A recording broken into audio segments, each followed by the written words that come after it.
the thing that's attractive about the sort of corporate structure is that it, it's very measurable, obviously, with this kind of idea of profits and reporting and all this kind of thing. And it's a really good structure for a lot of people to all interact together, because you have kind of this hierarchy and people kind of understand like, oh, at work we work together to work on something. And currently the idea of the corporation is in our culture is kind of villainized. I mean, I think in like every major Hollywood movie, the villain is like the corporate bad guy.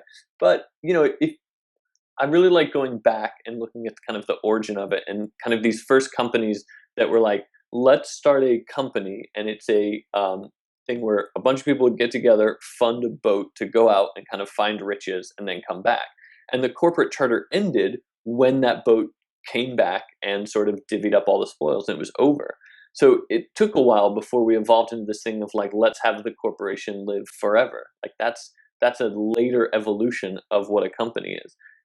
And so really I start thinking about it, well, like anytime I work on anything with some other people, then that's kind of a company already. So it didn't feel that far of a stretch to sort of, don the robes of corporatehood as a person, as a way to sort of collectivize with everyone.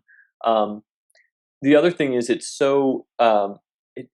does create a structure, even one that's sort of invented and artificial upon which to judge success. And so I can say, oh, well, what should I do in this case? Well, that it's a lot easier to decide what should KMikeyM, the corporate person, do.